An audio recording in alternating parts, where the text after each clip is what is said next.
There we go. I finally got everything working. My goodness. Sorry about that. When everything breaks, it breaks all at once, right? Alright, welcome back to Chem 121. Oops, hold on. Let me address the questions that are in the chat here. So, how do you find additional practice on the homework aside from the textbook? So, in Canvas, I had to find this really quickly. Let me put that on the screen. Zip. I gotta make this smaller. There we go. So on Canvas, if you're in the Modules tab, this is what it looks like. Part of my window is chopped off, but that's okay. If you scroll all the way down to the bottom here, you'll see a bunch of worksheets. These are all ungraded. You know what? Hold on. Just a second.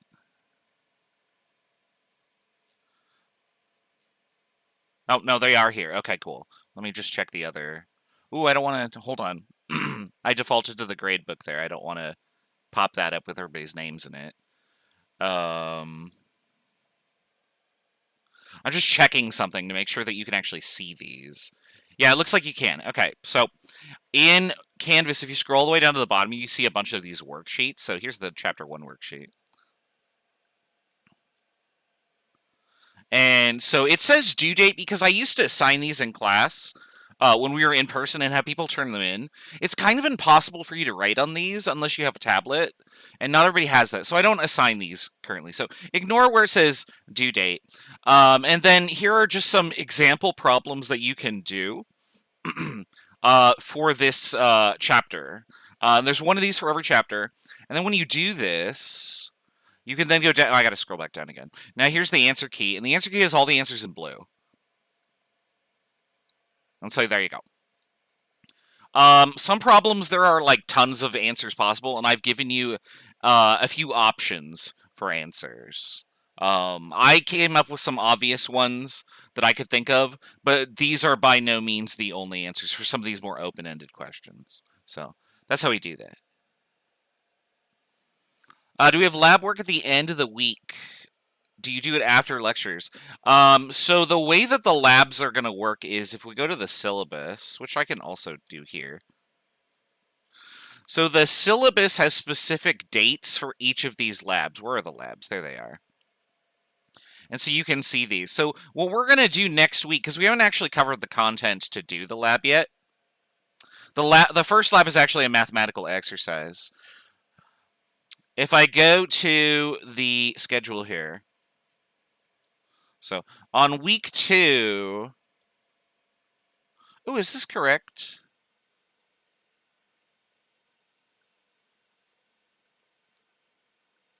This isn't correct, actually. So the lab for week 2 isn't chemical and physical properties. I did not know that that was correct. So this should be in week 4, and there should be a different thing in week 2. But anyway, in this week, I will fix this after class. During week 2, we will do an assignment, and so what that will mean is that on Thursday's lecture, I will give you a short lecture about how to do labs and stuff. And so what that's going to mean is that on that day, so next week on Thursday, we're going to go and click on this right here. So you have a worksheet and then a Google sheet that you'll fill out, and we'll just do all of that stuff. Could we get extra credit? Hard no. I'm not even going to read the rest of your sentence. There is no extra credit in this class. Work on the regular credit first, and then we'll see about extra credit.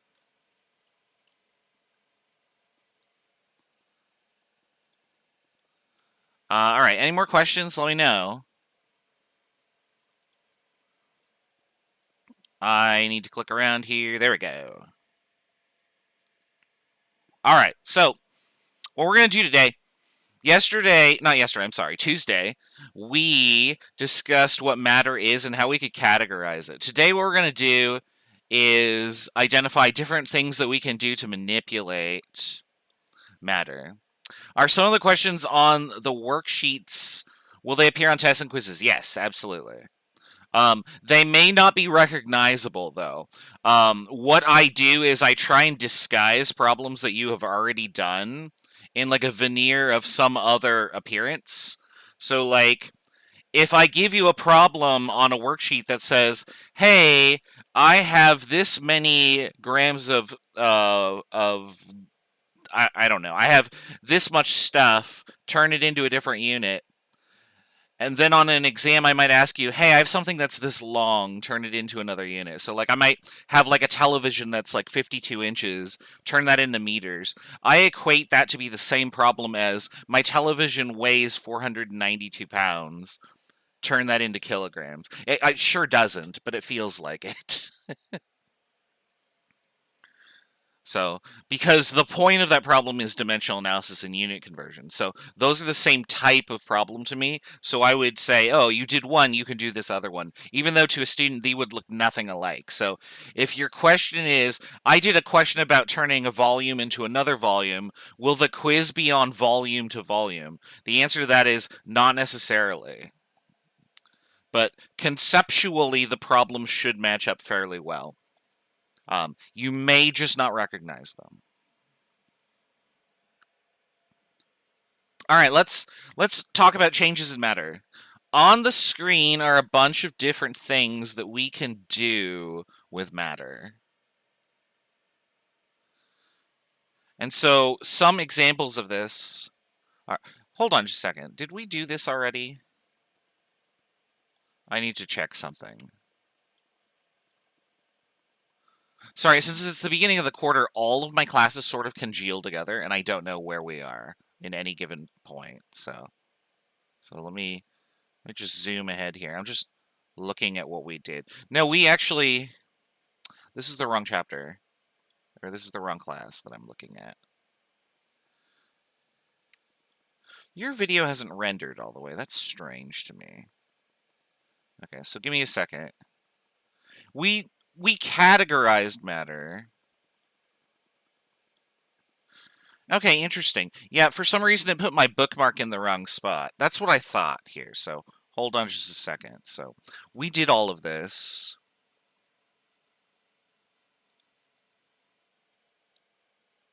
I believe we were actually here then. Okay.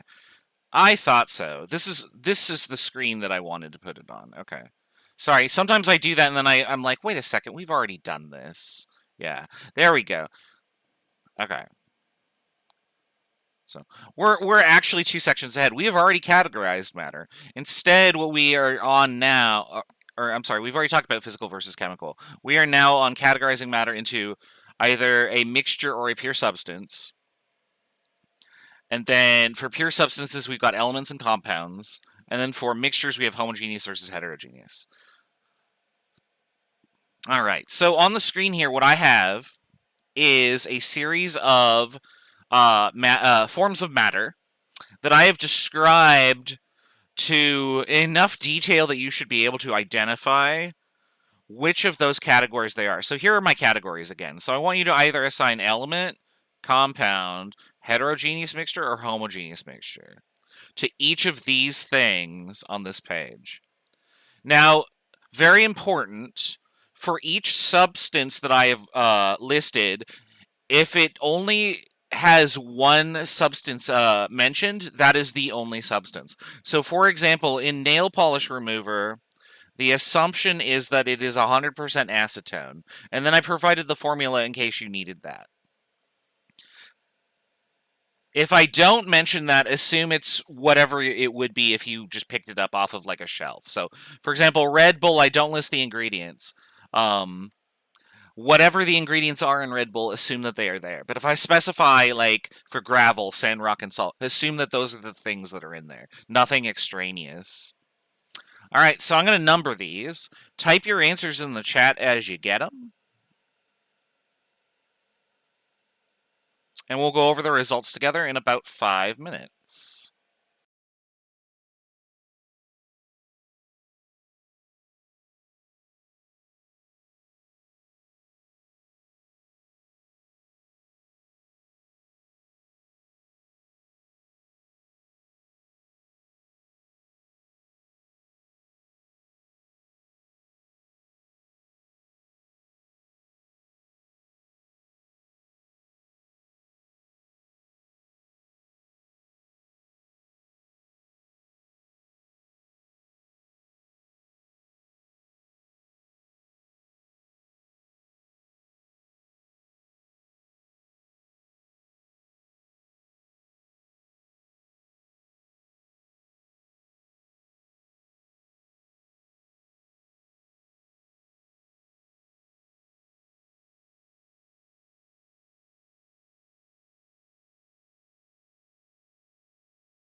Let's do one more minute and then we'll go over the answers.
All right, let's talk about these. So,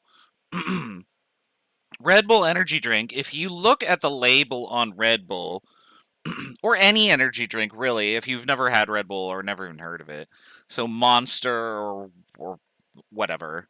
I almost said Four Loko, but that's not an energy drink. And I've never drank any of these, to be honest, so I actually don't know the ingredients to them. But what I do know is that there is more than one ingredient in them, and so that makes it a mixture by default. And then if you are drinking it, and the assumption is that it's all going to taste the same, like you don't taste like one layer and then suddenly you get to a different layer and it tastes different. That means it must be a homogeneous mixture. So number one is a homogeneous mixture. In fact, all beverages that we serve, for the most part, are homogeneous mixtures. There are some exceptions. So, for example, orange juice with pulp in it would be a heterogeneous mixture. Yeah, no Four Loko for me ever. Actually, I don't like energy drinks because I think that they taste really weird. I do like alcohol. That is definitely my 5 o'clock. All right, let's see here. Nail polish remover. I have given you only one substance, so this is a pure substance. And then I gave you its formula, which has many elements in it. My tablet is tilted, which is why my lines are crooked. So this is a compound.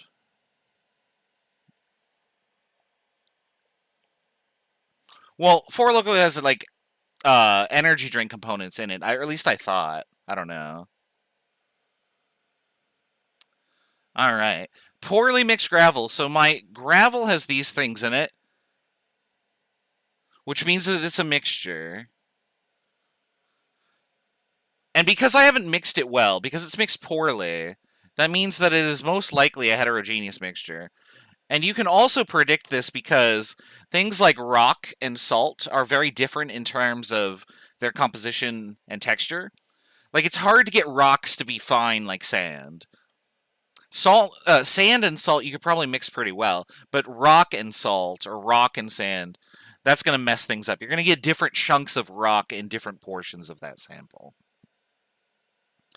Number 4, we have nitrogen gas. Nitrogen is the only element listed, so that's what this is. Did anybody list their favorite pizza? We all listed our favorite homogeneous mixture, I see. I see old-fashioned, Makers and Coke. I'm a beer guy, really. Let's see here. Where's your pizza? Sahara's Pizza. I'm not sure I'm familiar with that. I hear Pagliacci a lot. The correct answer, as far as I'm aware, is Zeke's Pizza. Zeke's Pizza is really good, but pizza is a heterogeneous mixture. Because every bite you take is not the same. For example, the crust. The crust is very different from the center of the pizza, right? You get more dough as opposed to ingredients. Mod pizza is actually surprisingly good. I will eat at Mod Pizza. I prefer like independent places over chains because chains tend to be lower in quality, but Mod is actually quite good for the quality. Iron metal. Iron is the only thing listed, so it's an element. And then I have this last one. Steel, metal. As long as nobody said Little Caesars. Please don't eat a Little Caesars. Unless, oh, actually, I guess you guys are in college. And when I was in college, I ate at Little Caesars all the time because that's what you can afford, right? But it's so bad.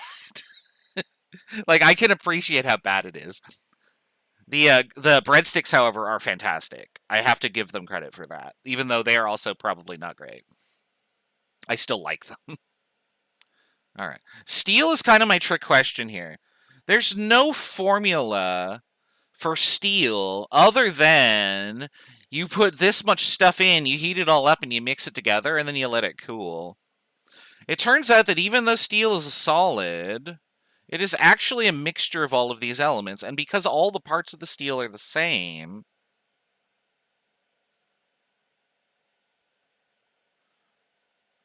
it's a homogeneous mixture. Yeah, that's where I'm at, Jada. I can't eat stuff like Little Caesars anymore because I will just die. Like, you must be this young to consume.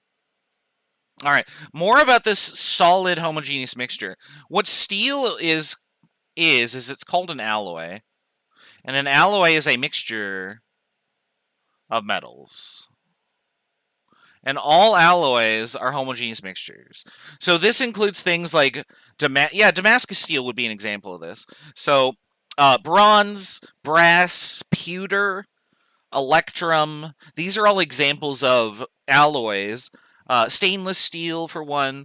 These are all things you could just mix together, but the way that you do it is you have to heat everything up until it's molten, chuck it all in the forge, mix it all together, and then allow it to cool once you've poured it into a mold. And that's how you get that, okay? So not any metal, because any mixture of metals will have multiple things. So if I just gave you iron metal, for example, that's an element, because that's the only element that's present in it.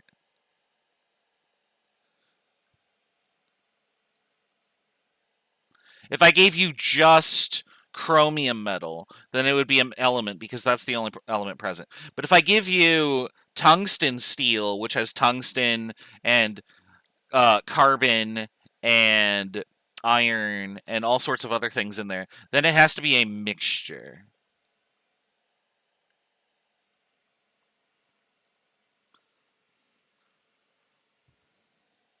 Yeah, I don't know if I like the word steel metal, but colloquially, people should understand that steel is a metallic substance. So, all right. That's why I give you that question. So if you see an alloy on the exam, you'll know. Because not everybody thinks about alloys as being mixtures. You think of them as compounds because, oh, there's a bunch of elements. It must be a compound. Well, it's totally not. If I put sodium chloride in water and I wrote NaCl plus H2O, that would not be a compound. So that would be a mixture. With steel, it's the same way. It's just that the form that we see at the end of the day is a solid. Yeah, so when it's a mixture only. All right, any other questions, let me know. We're going to move on to our periodic table, which I actually have to get on the screen here. Oh, I have it right here. Okay, cool. All right, so I'm going to show you some examples of elements here just so you can see what they look like. So these are elements in their elemental form. So these are just pure elements. So iodine all by itself, molybdenum all by itself, sulfur all by itself, calcium all by itself. You can get any element as a single entity in a container with no other impurities, relatively speaking. So it'd be like 99.999% pure.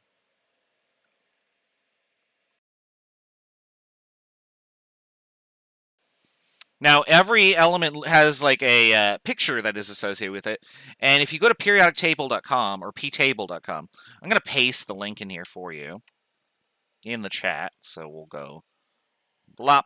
There you go. And then we'll put that on the screen so you can see what I am talking about. Where is... Oh, that's weird. Why didn't it pop up?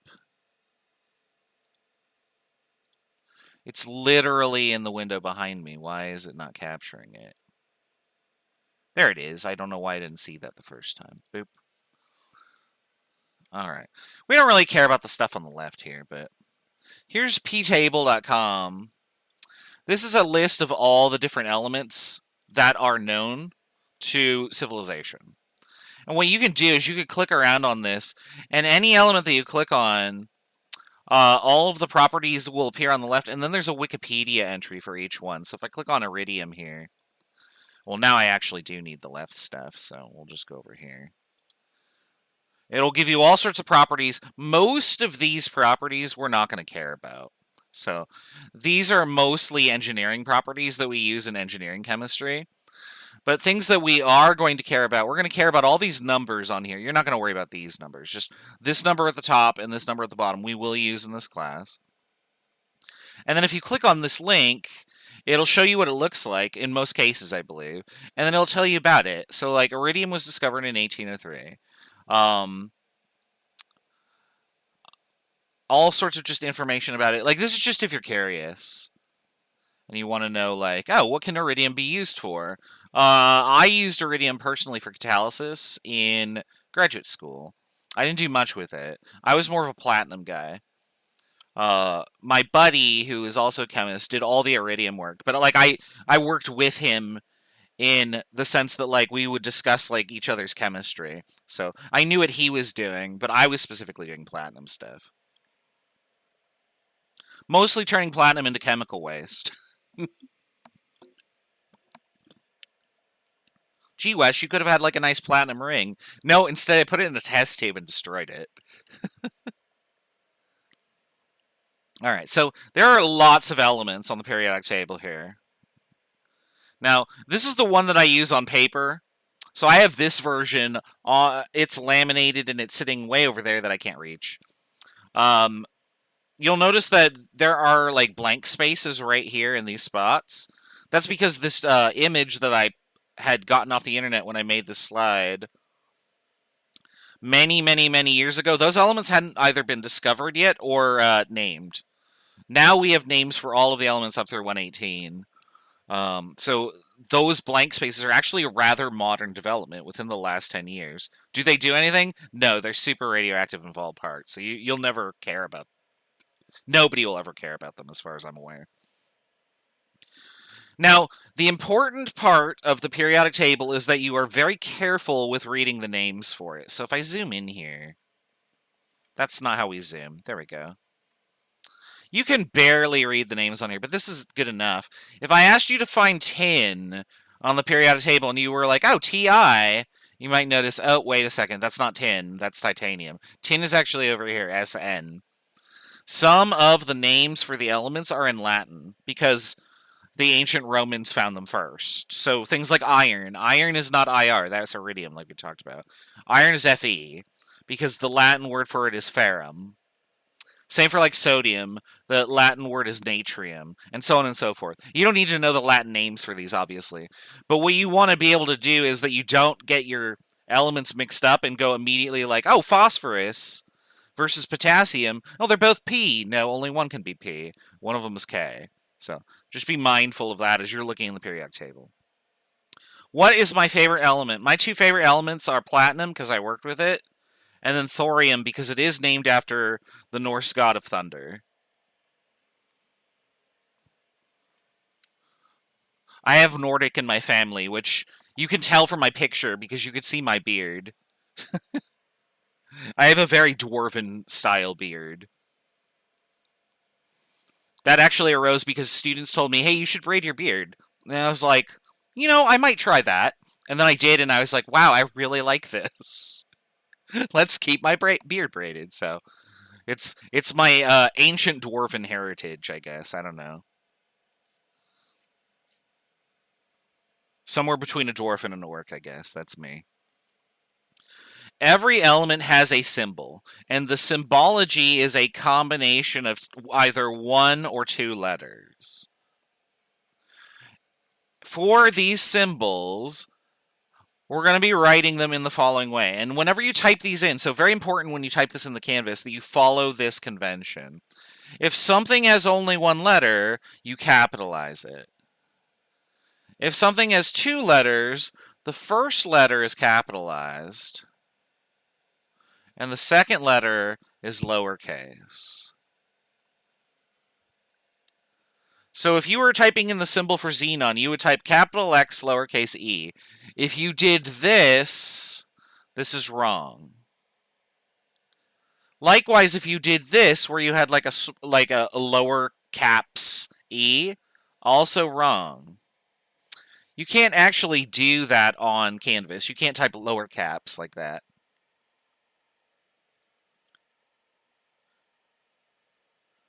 But if you're writing this out in your notes, I know some people write like this. So this is how I write. So if you write like this, where you write in what I call lower caps, where the letters that aren't actually capitalized are just capital letters that are smaller, that's fine, except for when you are writing chemical symbols. Chemical symbols must be written like this. So if you are ever like an in-person class and you're writing out chemical symbols, don't write this. This would be marked incorrect. Because these are not combinations of letters. They are actually glyphs. Or in other words, they are a symbol. It would be like saying that, okay, this is the symbology for xenon, and so what I'm going to do is I'm going to write this. Those are very different. I have a line going through the middle on this one and a line going through the bottom on that one. Those are not the same, and so they would get confused. Okay? So you want to match the symbology exactly so that the meaning is conveyed. Now, for xenon, this isn't super important, but for something like carbon and oxygen, if you have carbon monoxide and you wrote this instead, this is cobalt, whereas this is carbon monoxide. So be careful and mindful of that. Most of the symbols are just going to come from the English name that we are aware of. Sometimes letters are omitted. For example, chlorine has an H in it, but we don't do CH for its symbol, we do Cl. Same with like magnesium. Magnesium is Mg, but we omit the A, which is the second letter. So it's not always the first and second letter.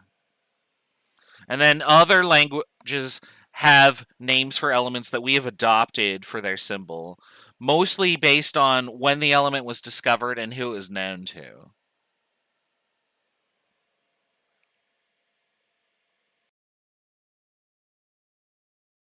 All right, so what I want you to do is I want you to play around with ptable and I want you to find these elements. It says page 12 in your textbook, but you could just use ptable for that. Okay, so just click around and find these elements. And in the chat, what I want you to do is type the element. I'll do the first one as an example here. So you would type iron is Fe, and then you would type its symbol. Or, well, Fe is its symbol. And then you would type its atomic number. So, for example, iron is 26. So something like that. Go ahead and type those out for each of the elements that I've listed there. I'll give you like 3 or 4 minutes to peek around. Try not to get elements mixed up, and we'll go over the results in just a second.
One more minute and we'll go over the answers.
All right, I'm going to put the periodic table back on the screen here. Boop, there it is.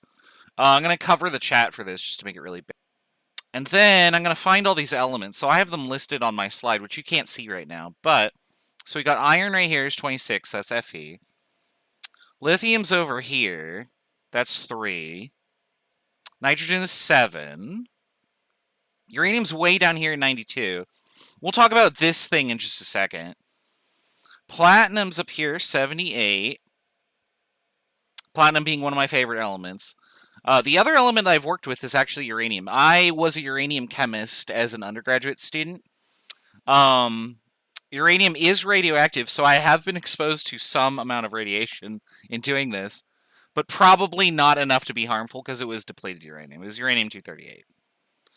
Where are we? We're on tungsten. That's W. That's right here, 74.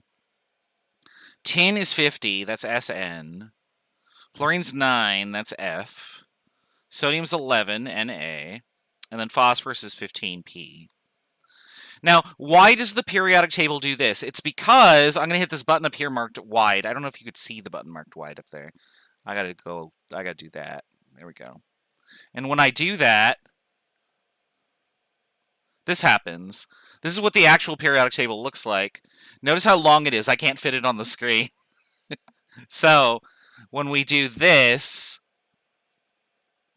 what we're basically doing is we're saying, okay, we're putting a shortcut here. So when you go from 55 to 56, the next one is you start down here. And this row actually goes in this block right there, as you can see there. I didn't actually know it animated. I've never hit that button. And then the same thing down here for 89 through 103, when you go 87, 88, 89, and so on. And then once you get to 103, you come back up here. The radioactive elements aren't put down there on their own because, as shown here, these elements are not radioactive necessarily. Well, one of them is. Promethium is. Where's promethium? There it is. The ones that are radioactive are in parentheses. So anything with a number at the bottom that's in parentheses means that there's no stable isotope. We'll talk about isotopes later. Very few elements before 80 are radioactive. Only 43 and 61 are radioactive before 80. Once you get to 80, after that, you start to get more and more radioactive ones. So 84 and beyond, radioactive, radioactive, radioactive, radioactive, radioactive, radioactive. Surprisingly, stable, stable, stable. And then everything past uranium is radioactive. So we're not going to get to radioactivity very much in this class. I will have an experiment about it later on so that we can at least cover some of those topics in detail. But there you go. And there's your homework practice for this section. So we're going to go on to the next section after the break, because we're at about break time, and I need to go refill my water anyway. So we're going to throw this on the screen here. Let me go back and get more music from Tunic going, because I still need to finish this game. In fact, in another window, a friend is spoiling me on shit I haven't done. And I'm like, stop posting pictures! I don't know the answers to these parts of the game, so... but for now, we can enjoy the soundtrack, so... Let me find the track that I was going to play here. I can't find it. There, is this it? I think so.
All right, we're back.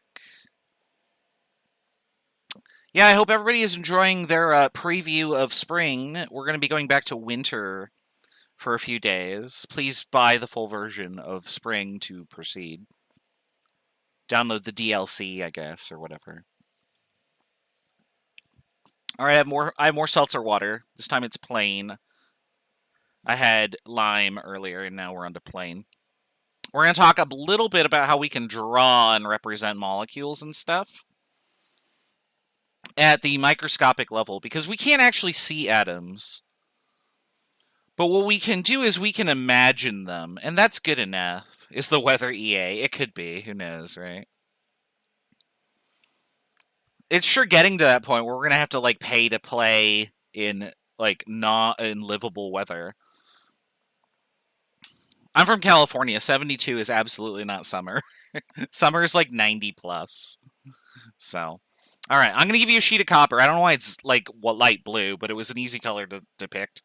So, we're going to take this sheet of copper, and what we're going to do is we're going to cut it in half. Oops, we're not going to cut it in half until I click here. There we go. We're going to cut it in half. Boop, there we go.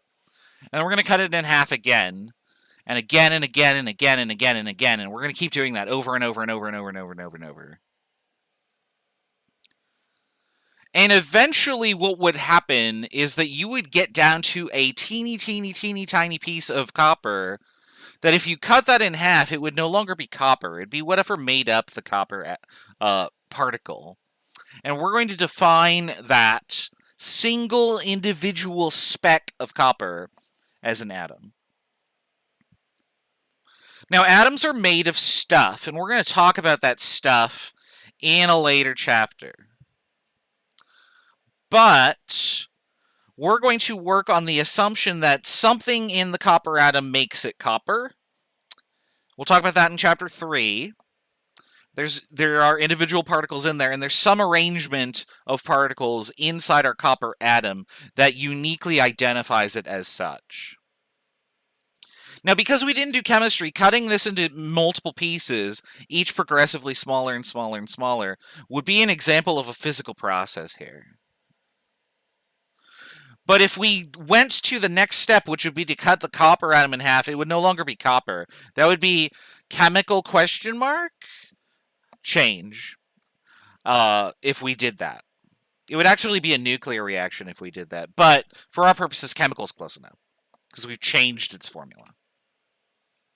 Now, on the screen, I have the elemental composition of the sun, which I'm going to use as a model for the elemental composition of all matter in the universe. That's a lot of matter, right? The majority of matter in the universe is hydrogen. There's the next portion of that is helium. Can you be more specific, Kate? And I can try and clarify. And then the remaining little sliver that you can barely see on the first circle graph is other, which is all other elements. So we are made of a bunch of those other elements. There are a lot of elements on the periodic table, but the vast majority of them are hydrogen and helium. And each of these elements that is shown here, including all 118, can be represented by these discrete particles called atoms. And there's something in those atoms that identifies them as being either hydrogen or helium or carbon or nitrogen or whatever. And we'll get to what that feature is in chapter 3. Now, any substance that's a pure substance has a bunch of atoms that are all the same. Now, the thing that I want to mention here is that compounds do exist. So pure substances that are elements, specifically, is what we're talking about here. So in a sample of pure oxygen, all of the atoms are oxygen, and all the atoms are identical chemically. In our copper sample, all the atoms of copper are all identical. Now, it turns out that that's not 100% true. We'll find out a little bit later. But for the most part, it is true. And again, we'll define this more in chapter 3 when we talk about protons and neutrons and electrons and isotopes and stuff like that. Now, I do have a video that I would love to show, but I'm pretty sure it would get me a copyright strike if I did this. So what I'm going to do is I'm going to click on it. Oh, my browser's up to date. Of course it is, YouTube. Stop it. Ah, it's not working. No, stop. Oh my goodness, why? So YouTube does this thing now where anything that I've linked in PowerPoint will randomly just give me an error that says, hey, you have a browser that is up to date, and that's great. So I'm going to link this video to you, and then I'm going to pop it on the screen for like 2 seconds because I feel like virtually everybody in the world has seen this video at this point. It was released in 2017, and it describes how the universe was formed. And I've written how did this happen very specifically because it's not just how did this happen, but instead, and I gotta find it. Is this it? Yeah, there we go. Instead, it is, oops, I can't drag this. It is this. And then I can't actually play the video because it will actually probably copyright strike me. So I'm going to link that for you. We'll share this video. So this is called History of the World, I guess. And you can watch that on your own. But the first, like, 2 or 3 minutes is all about the physics and chemistry of the universe, and then it goes into biology, and then it goes into human history, and it's probably the most fascinating and educational 20-minute video on the world. I don't know why I have all the. Oh, I know why I have all this war stuff because it's all related to this video. Because the video goes over these wars. I was looking at the recommended videos. I'm like, I don't want to know anything about Hitler. Like, gross. But this video actually does mention World War II, so that's why that's in there. Let's see here. So go ahead and watch that on your own. But the gist that you want to take away from that is that where do all atoms come from? It turns out that the simplest atom is hydrogen, and then by combining hydrogen in the core of stars, you can get helium and lithium and other elements, and then they all just grow from there. And when the stars explode, it's such a energetic reaction that you get all the other elements, and that's where everything came from. And the video calls that space dust, and it's very sing-songy and like catchy, and it's fun to watch. So I highly recommend that. All right, but I can't play it because that video is super, super famous, and if he's monetizing that video, then this lecture will just get taken down. 141 million people have watched that video, so presumably you guys are maybe 1 or 2 of those people. I don't know. All right, so that's how atoms come about. Atoms are individual particles for each element. Now, what happens if we decide to stick them together? Yeah, Bill Wirtz is fantastic. He absolutely knows what he's doing, and he's using his medium in a very effective way for conveying ideas and thoughts. And then his music is also really good too. Like he just sings these random nonsense songs that are super catchy. All right. Now, let's suppose that I have a bunch of atoms that I want to like glue together in some way and make them stick together. So, for example, I have these 2 hydrogen atoms and an oxygen atom, and I'm going to stick them together so that they form a group, and this group does not break apart. This is what we actually know of as water. So if you're drinking water right now, you are consuming tiny little clusters of oxygen and 2 hydrogens all stuck together. Refreshing. We're going to call this a molecule. A molecule is a collection of bonded atoms. And we're going to see all sorts of molecules in this class because most matter is molecular. Atoms have a tendency to stick to other atoms and form particular arrangements. Now, what those arrangements are is not random. It might seem like it's random, but there's actually a methodology for what things will stick to each other and what things will not. The point of this class over the next 10 weeks is we're going to explore that in more detail. We're going to try and learn about, like, why do things want to react with each other and form bonds, and then eventually form molecules or formula units or whatever. So I have some examples of molecules here. So I've got H2O, which is 2 hydrogens and an oxygen. We've got oxygen molecules, which are just 2 O's connected together through bonds. And again, later on in the quarter, we will draw these out in a Lewis structure, just like you saw me write out on the screen there. But we'll get to it. We're not there quite yet. Let's work on the assumption that we have various molecules and we want to categorize them into more detail. We're going to use 2 different categories to do this. So the first category is going to be, if I look at a molecule, how many atoms are in said molecule? Now, I could either write this as a formula like H2O, and I could say, well, I got HHO, so there'd be 3 atoms in that molecule. Or I could draw it as a picture, and I've chosen to do the pictures here just for simplicity. Each orb that you see on the screen, or each sphere, represents an atom, and where the atoms bond is where they overlap. So in the first example, I just have 1 atom there. That would be monatomic for mono, or 1. Diatomic would be 2 for di. Tri is 3. And it keeps going, tetra, penta, hexa, etc. But past 3, we're just going to call it polyatomic. If there's more than 3 atoms, we'll just say it is a polyatomic molecule. And you can tell that by the number of atoms or the number of spheres in the picture. Next, you'll notice that for some of these, I only used 1 color, but for one of them, the one on the right, I used multiple colors in there. That's because those 2 atoms are different. The red ones represent a given element, and the black one represents a different element. Specifically, in this case, the black one is carbon, and the red ones are oxygen. And that's actually universal.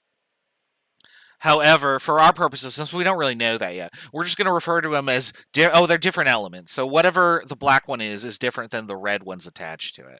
Whereas on the left there, the 2 red atoms are the same atom because they're the same color. So we can then categorize by type. What types of atoms are present in our molecules? They're 1 element or multiple. If there's only 1 element, we're going to say homoatomic, homo being same, just like homogeneous mixture. It's all the same composition throughout the solution. Hetero means different. There are different types of atoms, therefore 2 or more. Oops, I didn't mean to advance there. So now what I want you to do is, given these illustrations, I want you to apply these 2 categories to them. So we got the number of atoms category and the type of atoms category. You're going to assign those to each of these molecule representations. So I have 6 here. I'm going to number them for you. The divider is just there because people tried to associate the top things with the bottom.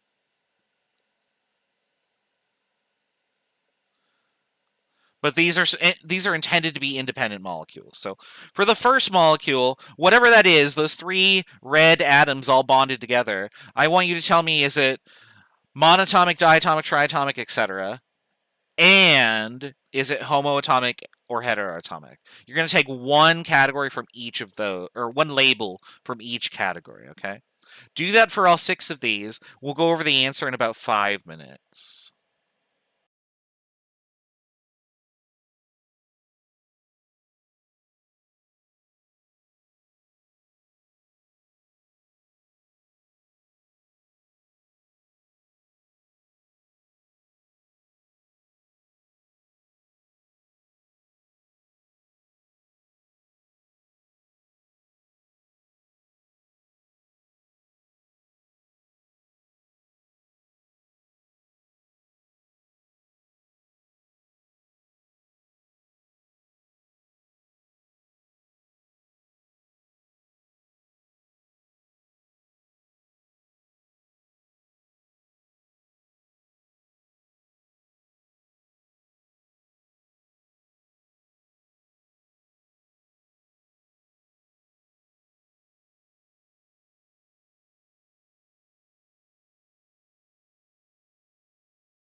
All right, one more minute. We'll go over the answers here.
All right, let's go over the results here.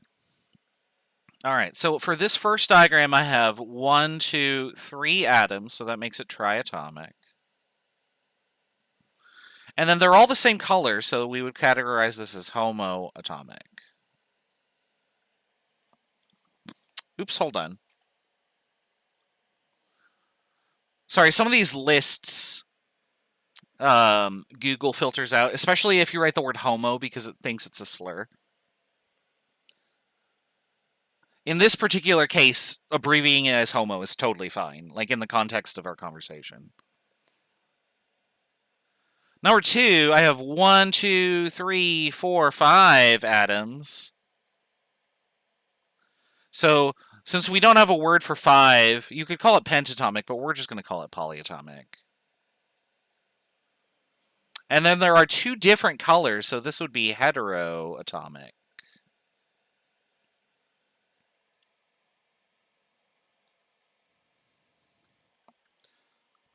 What's the difference between triatomic and heteroatomic? So triatomic means that there are 3 atoms in your molecule. Heteroatomic means there are different atoms in your molecule. So one is categorizing number of atoms, and the other is categorizing how many types there are, or how many colors. Now, when we get to the bottom set, we don't work with colors anymore. We work with symbols. So looking at the C and the H, I would say, oh, those are different. So this is heteroatomic, for example. And then because there are 12 atoms there, 6 plus 6, we would say polyatomic. Going back up to number 3, there is only 1 atom, so it is monatomic. My pen got away from me there with that O. And then there's only 1 type of atom present because there's only 1 atom, so anything monatomic has to be homoatomic. In fact, writing homoatomic is kind of redundant for monatomic. But we'll do it anyway, that's fine. Here I only have 1 type of atom, it's bromine, so this is going to be homoatomic. And then there are 2 of them, so it's diatomic. And then for number 6, I have 2 different types, beryllium and chlorine. So this is heteroatomic. And there are 3 atoms, so we would call this triatomic. Later on, we're going to learn that BeCl2 is actually ionic, and it falls into a sort of different sort of nomenclature. I.e., it's a formula unit, not a molecule. But for our purposes, for this exercise, that's fine. All right. I think that's it for this chapter, right? Oh, no, we have 2 more slides about writing chemical formulas. So let's do that really quickly. So again, when you write formulas, we want to make sure that we are writing our elements where the first letter is capitalized and the second letter is lowercase. For a formula, you just string the symbols together. You do not put a space after each symbol. If there are multiple of an element, you write the number as a subscript.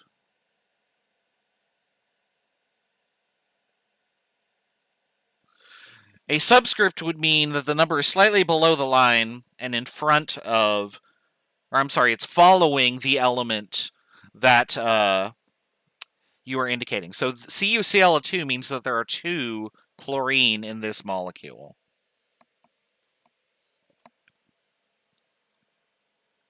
So, for example, I want to write the formula for ammonia. And I know ammonia has a nitrogen, which is N, and hydrogen, which is H, and there are this many of them, 1 N and 3 H's. So I would write 1 N and 3 H's for its formula. Now, whenever there's only one of something, you omit the 1. The 1 is implied. So we would not write N1H3. That sounds like a flu, right? We don't want that. So no 1s in chemical formulas if there is only one of the thing.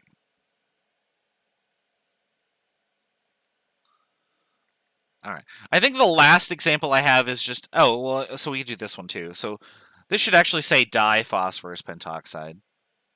So I've got 2 phosphorus, which is P, so we'll write that, and 5 oxygen, which is O. So that molecule would represent diphosphorus pentoxide. Ooh, excuse me, diphosphorus pentoxide.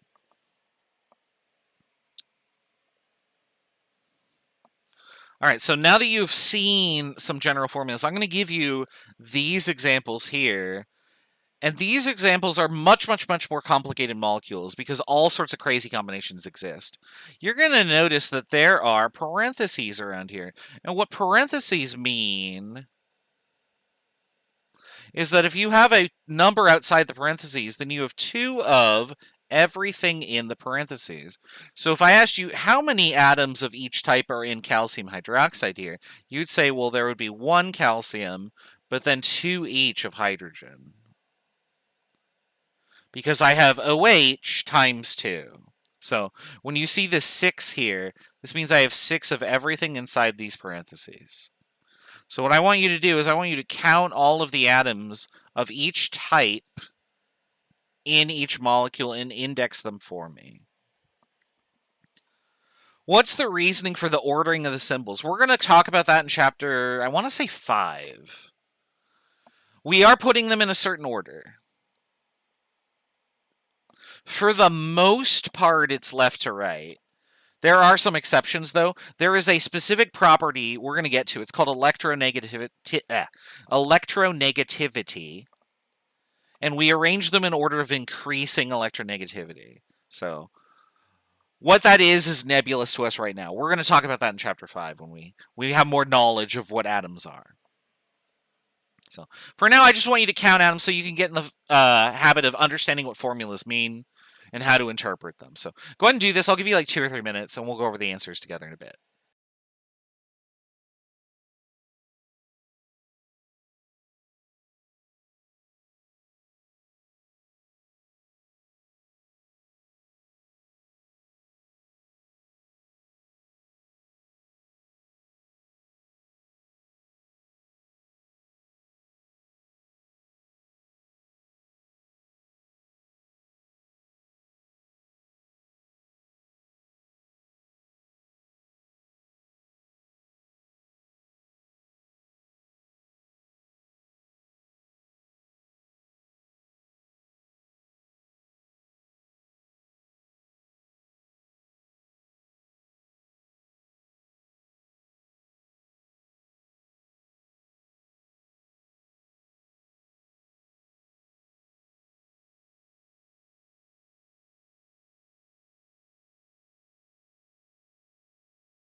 All right, one more minute. We'll go over the answer.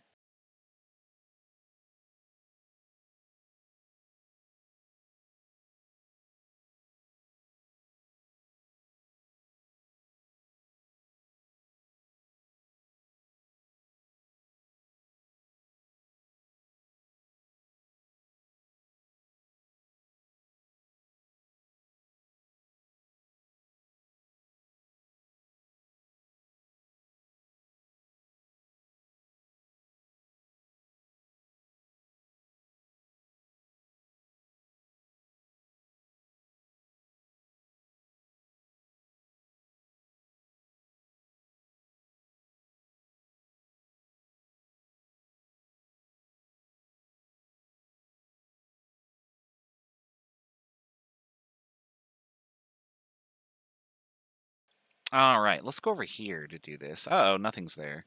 There we go.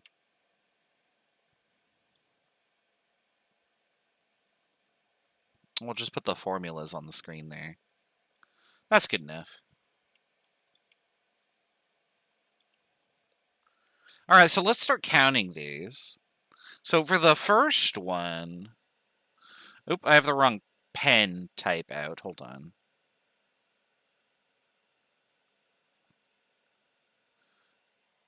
I was actually drawing in this, so I had to make sure that this has the right settings.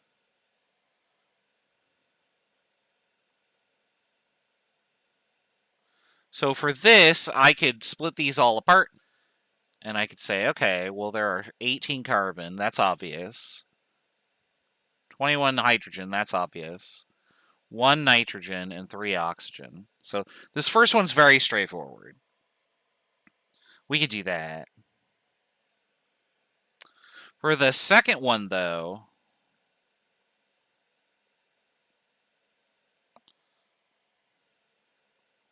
I don't have this formula memorized. Calcium is pretty good because it's by itself. But for phosphorus, I have to consider the 6 in here. And so I would say 6 times the 1 phosphorus is 6. So we got that. For oxygen, I have to do 6 times the 4 in there. But there's also this 2 right here, too. So I'd have 24 plus the 2, which is 26. And then for hydrogen, there's the 2 times the 1 inside, so that'd be 2.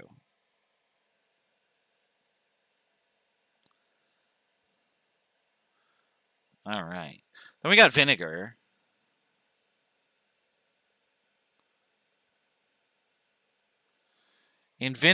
Yeah, you have to multiply when you have parentheses. So think of it, if I have OH with a parentheses 2 around it, so something like this. It's like you have that. And so if I asked you to count how many things that were in there, it'd be 2 times whatever each of them has, or 1, 2. So for carbon, I got 1, 2. So that's 2. For hydrogen, I have 1, 2, 3, 4. And for oxygen, I just have these 2. Like that.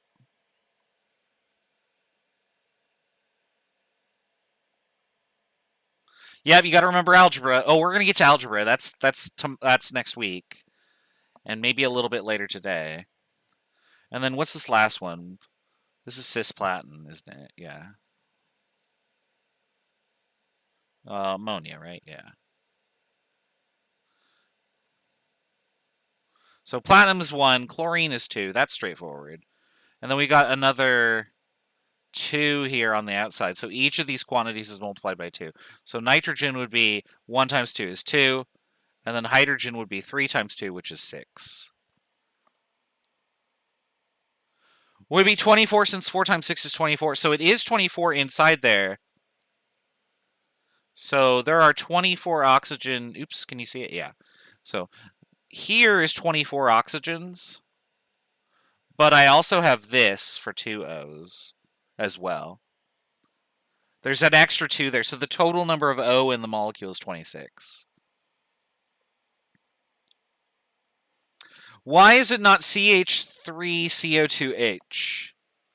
Now, the reason that we don't combine all of the elements together is that formula is written in a very specific way for an organic chemist.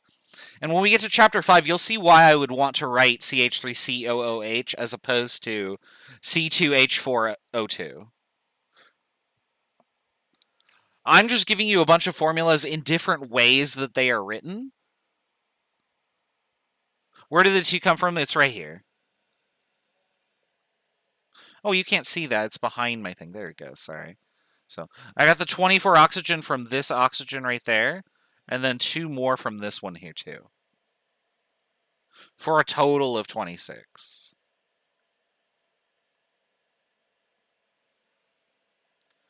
All right. Hopefully that answers all the questions. I think I got them all. Yeah, that looks good. Okay. There we go. That's the end of chapter 1. So there's the last of the homework practice for that. We'll just highlight that down there. Boop. There you go.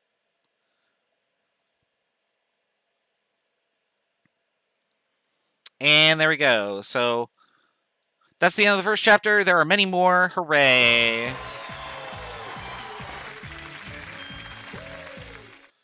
All right. It does get more difficult. So hopefully we are all on the same page.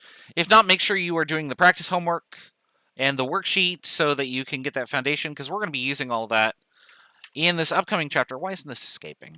There we go. All right. Screen will go blank for just a second while I load the slides for chapter 2. Oops, that's not what I wanted to do. Close window. There we go. So let me load chapter 2 real quick, because we have like 10 or 15 minutes left. Might as well use them. Oops, I don't want to skip ahead to that. Okay. There we go. All right. Chapter 2. Chapter 2 is math. We're going to talk a little bit about units in the last 10 minutes here. I'm going to get you started on a section, and we'll finish it on Tuesday next week. And then we're going to actually start doing math. Are we going to do Avogadro's number this quarter? Yeah, that's chapter 6. We'll get there. All right. In chemistry, we are going to need to ascribe numbers to things, because we're going to be working with things and quantizing them is going to be important. So for instance, here are some questions that I could ask in the laboratory. How much blue powder are you using in the experiment? This much is not an adequate answer. How much is this much? 5 grams would be a much more descriptive answer. How wide is the test tube? Will it fit this cork? Well, that doesn't mean anything to you unless I say the test tube is 3 centimeters wide. I have a 3 centimeter cork. These will fit together so that your sample doesn't escape if it's going to evolve a gas or something. How much liquid does this beaker hold? A lot. Yeah, that doesn't help you, right? If you have 500 milliliters of liquid and I give you a beaker and I say it'll hold a lot, but 250 feels like a lot, right? It won't hold everything. So we need to use numbers in some meaningful way. Likewise, the numbers don't mean much on their own. For instance, if I say 250 is the volume of this beaker, is that milliliters or gallons? One of those is much bigger than the other, right? So we need a bunch of parts in what we're going to call a measurement to understand the context of what the thing is that we're looking at. So we need a measurement. Measurements have 2 parts to them. Any measurement that you make will use a tool of some sort. So that could be a ruler, a balance, a beaker, etc. Now, again, if I just give you the number on its own doesn't mean anything. So if I'm driving down the highway, and I'm driving 65, and I get pulled over, and the officer says, "You were going like 106, sir." Like, no, I wasn't. I was going 65 feet per second, which turns out is way faster than the 65, which is implied on the sign. In science, this number on the sign does not mean anything. It needs context. You cannot assume the context in the laboratory or in chemistry. It is not safe to do that. So every measurement needs two parts. You have a value, which is the number. That's this. And then you need a unit, which is this part. Those two things together allow us to understand what is going on. If you're going 65 miles per hour, you are going at a different speed than if you're going 65 kilometers an hour. And likewise, those would both be different from if you're going 65 meters per second.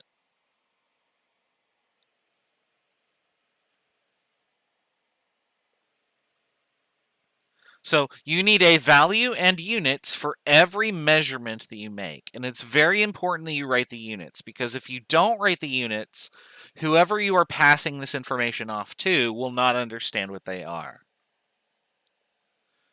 In this class, that person is primarily me. You're going to be giving me your solutions, and I'm going to look at them. Now, there is an exception to this, and the exception is technological in nature, and this is very frustrating to me as a scientist.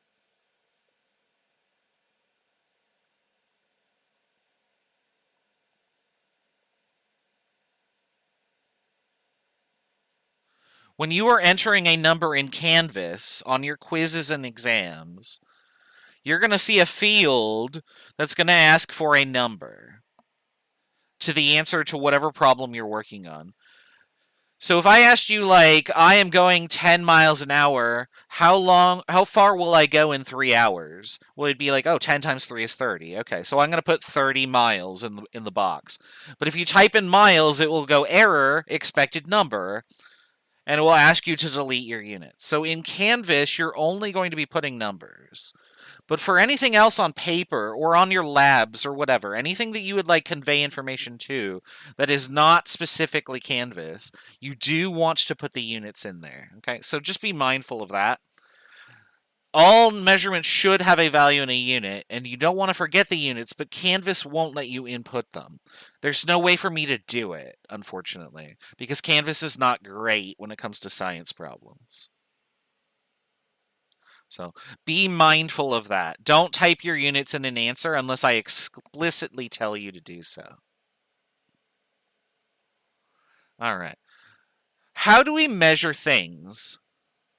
I'm going to look at units of length for this example, and we're going to look at two different systems of measurement. There's one that we use here, and it's called the Imperial unit system. The Imperial system is stupid. And the reason for that is because the numbers involved were pulled out of somebody's ass. Like 12 inches in a foot. There aren't 12 anything on somebody's foot, right? Why? I don't understand. Like, where did we come up with this number? 3 feet in a yard? I only have 2 feet. Why did we pick 3? And I don't even know where to begin with this one. Somebody was just like, I'm going to write down random numbers. This is going to be a mile. Pass me the booze. Like, I'm sure that this is how the Imperial system worked. In fact, what I can do is I can go to this chart here. This is my favorite chart.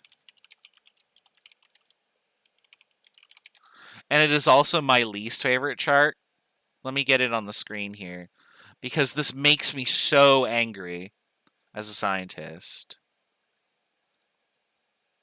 So on the screen are going to be units of length.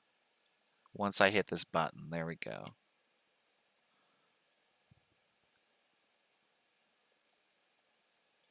So these are all different units of length. And this is absolutely stupid. I think I can't zoom in anymore, but like, so here's a foot. There are 3 feet in a yard. There are 1,760 yards in a mile, but a mile is also 8 furlongs, which is 10 Gunther's chains, or 11 fathoms, which is the same as 15 shackles. Like, what the like, holy shit, who came up with this? They're all different numbers. There's 63 points in a finger? What the hell is a barleycorn? Like, no, just no. Get rid of this shit. Nobody wants this, right? If you had to commit that to memory, you would go insane. And in fact, some of us have, which is why we're teachers. The imperial system of units is absurd and it's nonsense.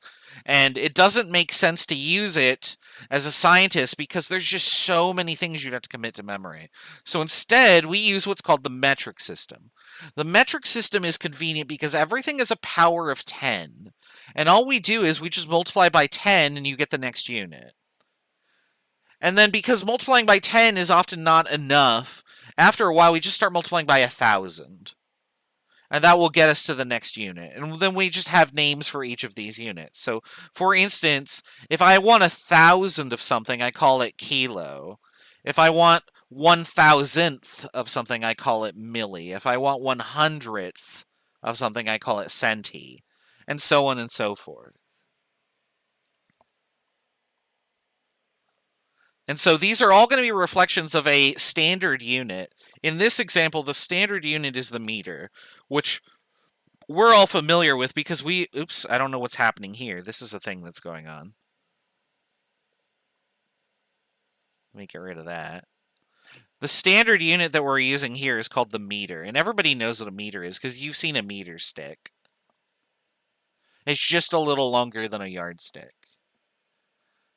And so what I can do is I can say, okay, I'm going to multiply this meter by this number. 1,000, 1/1000th, or 10 to the minus 3, 1/100th, or 10 to the minus 2, and I'll get a different length, which I can then ascribe to an object.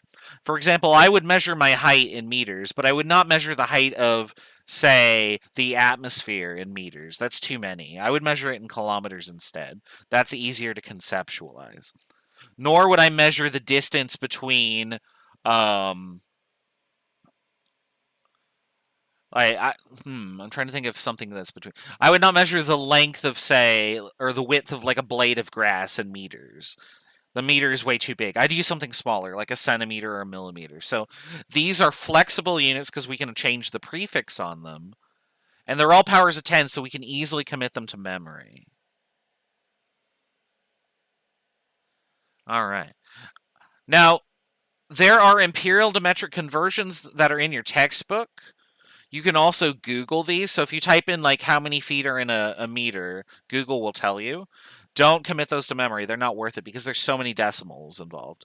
I have most of them memorized because I've been doing this for way too long. But you can always just look those up. The ones that I do want you to memorize will be, let me find the slide here. There they are, right here.